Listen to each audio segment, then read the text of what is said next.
First at 4, new vaccinations in Ann Arbor, a national update on Operation Warp Speed, and a final farewell to Sheriff Benny Napoleon.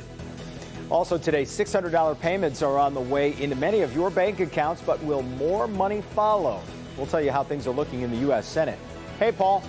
Yeah, hey, Jason. We have a cold front crossing the area right now, and once that moves through, we'll call that the official end of storm number 1, which means we now get to talk about storm number 2, and we'll do that straight ahead, first at 4. Live from downtown Detroit, home of WDIV and Click on Detroit, Local 4 News First at 4 starts now.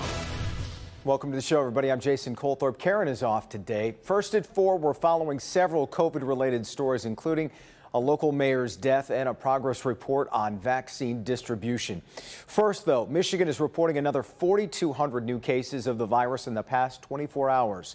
The state has also seen 51 additional deaths. We're also learning more about the first person in the U.S. to be infected with that new, more contagious variant of COVID-19. We've learned he was a Colorado National Guardsman, and also a second Guard member might also have that new form of the virus. The city of Dearborn Heights is mourning the loss of its longtime mayor after a battle with COVID-19. Mayor Dan Paletko died Tuesday. Colleagues say Paletko went to the hospital on Monday thinking he had pneumonia. Paletko had served as mayor since his appointment in 2004. He also served in the State House and was a longtime member of the Dearborn Heights City Council. Before public service, Mayor Paletko worked at Ford, where he was a financial manager. He was 70 years old. Gretchen Whitmer, Governor Whitmer, I should say, paid her respects with a statement that reads, quote, "I am deeply saddened to hear of the passing of Mayor Dan Paletko. He was a committed public servant and an extraordinary colleague. My heart is with his family, friends, and the city of Dearborn Heights." The city announcing that City Council Chairwoman Denise Malinowski Maxwell was sworn in as interim mayor this afternoon. According to the city charter, Maxwell will serve as mayor until the council appoints someone to serve the remainder of Paletko's term. We're seeing another wave of new vaccinations in Ann Arbor. We were there today as local veterans started receiving their first shots. This new part of the process started at the VA hospital. Vets over 75 years old or considered high risk for the virus lined up to start getting the vaccine. The new round of shots is following the CDC guidelines for distribution. Britain has just authorized the use of its second COVID-19 vaccine. This is the one developed by Oxford University and the drug company AstraZeneca. Partial results from studies in almost 24,000 people suggest the shots are safe and about 70% effective. While the Pfizer and Moderna vaccines are more effective, the Oxford version is easier to store and it's less expensive. AstraZeneca hopes to make 3 billion doses by the end of 2021. And an update today from the feds on Operation Warp Speed. The briefing comes after the U.S. is going to miss its goal of having 20 million people vaccinated by the end of the year. According to the CDC, about 11.4 million doses of Pfizer's and Moderna's vaccine has been distributed in the U.S. to date. But the Department of Defense says it's closer to 14 million doses, actually. So far, a little more than 2 million shots have been given to people. Despite that, there is still optimism somehow about reaching the $20 million goal. We've provided jurisdictions with the final allocations of doses available. That means by tomorrow night, all the jurisdictions will be able to place orders for up to 20 million doses of vaccine, which has been collective over the last 2 weeks plus since the first EUA by Pfizer and then following EUA by Moderna. Operation Warp Speed began shipping second doses of Pfizer's vaccine this week for people who were vaccinated with a first dose earlier this month.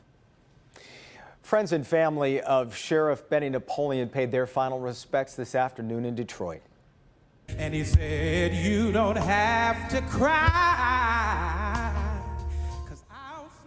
The private, socially distanced funeral comes after 2 days of public visitations. Local leaders from across the state sent in video tributes to Sheriff Napoleon. His daughter Tiffany called her father the greatest person in her life. He was my counselor, he was my comedian, and it was my ride or die. I would often joke with him and say, "Daddy, you know we all we got." And he would be like, That's right, baby. Because that's just how deep the bond was that he and I shared. Sheriff Napoleon died on December 17th, 3 weeks after going on a ventilator with COVID-19. He was only 65 years old.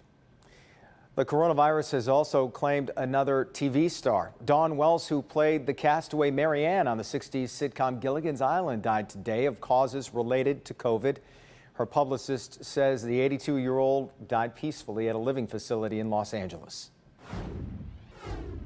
All right, let's get back to the weather, and Paul Gross in for Ben Bailey today. And Paul, the first storm, played out exactly as you said, so perfect I didn't even have to shovel the driveway today. So where do we go from here? Well, now we say goodbye to storm number 1 and we say hello to storm number 2. And storm number 1 also did what it was supposed to in terms of snow amounts last night. Most of us got around an inch to a little bit more. Elba up in Lapeer County at 1.8 inches. That was the one of the highest amounts here in the immediate southeast Michigan area. Peck had 1.6, Romulus 1.6, 1.1 at Britain, and an inch over in Ann Arbor and at Berkeley. And here you see the cold front crossing the area right now. It's splitting the area from northeast to southwest, and we're going to see that progress eastward through the next few hours. So early showers late this afternoon, early evening, and then we see the activity come to an end, and then temperatures start dropping. So we're going to keep an eye on that temperature because there could be some icy areas tomorrow morning. We'll talk about that coming up, as well as the dry end of the year, and of course, New Year's Day is going to be deja vu all over again. We'll talk about that in a few, Jason. All right, Paul. A showdown in the Senate over $2,000 stimulus payments is going nowhere fast. That won't stop the $600 payments that are already approved by Congress. Treasury Secretary Steve Mnuchin tweeted some payments started showing up via direct deposit last night. The first paper checks are going in the mail today. If Congress passes the increase to $2,000, you might get more money later, but that proposal is stalled in the Senate right now. Kimberly Gill's in the newsroom to tell us where things stand with that. Hey, Kim. Hi, Jason. Good afternoon. So far, nothing is moving forward in the Senate. Senate Majority Leader Mitch McConnell has created a complicated legislative maneuver that's not making anybody happy. The leader has put a bill on the calendar that combines the stimulus vote, repealing liability protections for tech companies, and creates a bipartisan commission to look into unproven allegations of 2020 election fraud. President Trump supports all three items, but not necessarily in one bill, while Democrats are only interested in the stimulus vote, which means none of them would get passed. So in the meantime, McConnell wants to override President Trump's veto of a huge defense bill, but Bernie Sanders won't let that happen without a vote on the stimulus. Leading Democrats are pressuring McConnell, but late this afternoon, he says the boost to $2,000 is too broad. If specific struggling households need still more help after the huge historic package that was just signed into law 4 days ago has taken effect, then what they will need is smart, targeted aid, not another fire hose of borrowed money that encompasses other people who are doing just fine. These Republicans in the Senate seem to have an endless tolerance for other people's sadness. We urge Mitch McConnell to stop his obstruction and to bring that legislation to the floor of the Senate. A procedural vote on the defense bill is scheduled for 5 p.m., which is about an hour from now. A final vote to override the president's veto could stretch into the weekend. So there's a lot of moving parts here. We'll bring you any new developments coming up on the news at 5 and 6. Until then, Jason, we will send it back to you. Boy, you're not kidding, Kim. All right, we'll see you later. Sure. When it's winter in Michigan, you know the weather outside is probably frightful. In the middle of a pandemic, how do you make sure your kids are getting enough exercise? Experts say children 6 and older need at least 1 hour of exercise a day. In this Kids at Home report, Sandra Olive offers a few suggestions on how to keep our kids moving. When you have limited space, it can be hard to get moving. 80% of kids ages 6 to 17 are not getting that 60 minutes, and that was pre-pandemic. Personal trainer and mom of 4, Lane Knockfor, has several go-to indoor activities, starting with dice. What the kids do is they roll the dice, and it'll show them what exercise to do and how many reps they have to do.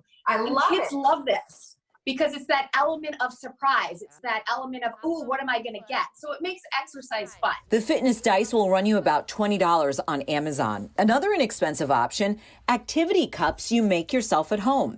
Exercises go in one cup, number of repetitions go in the other. You have your little ones pull them out one at a time. Body weight exercises are great. Jumping jacks, sit-ups, toe touches, arm circles, the plank there. You don't want real little kids lifting weights. So body weight exercises are really good. The other thing, jumping is so good for the human body. Hop on one foot, jumping jacks, jump up and down. It's another really good one. Knock 4 also likes using these indoor activity cards. We'll line up as a family, take turns picking a card, and that's the activity that you have to do for 30 seconds. And then we just keep the game going. And again, before you know it, you've done it for 20 minutes. And like I said, kids need 60 minutes of activity in a day. It doesn't have to be 60 minutes straight. You can break it up. It can be 15 in the morning, 20 in the afternoon, 20 in the evening. A favorite in their house on those cold or rainy days, indoor ice skating. So all you need are some dryer sheets. They're the perfect material because they won't scratch up your floors and they're not slippery so the kids won't fall. But basically the kids just put them under their feet and they skate around the house. It's working different muscles of the legs and they're having fun with it. I mean, it's fun. So they do it for a long time. And Lane says that is the key. As long as your little ones are having fun, they will definitely stay active for longer. If you missed any of her tips or tricks or any of her indoor activities, we've linked everything for you on our website, clickondetroit.com. Back to you. Awesome idea, Sandra. You know what you need to do is put clean your room and quiet time as part of those activities. See if they fall for that. Still to come, new stimulus payments, same old scams. We'll run through 3 red flags that will help you spot crooks trying to grab your cash with this new round of help. Also, the police shooting of 12-year-old Tamir Rice sparked a national conversation that's only getting louder now. Why the Justice Department says it will not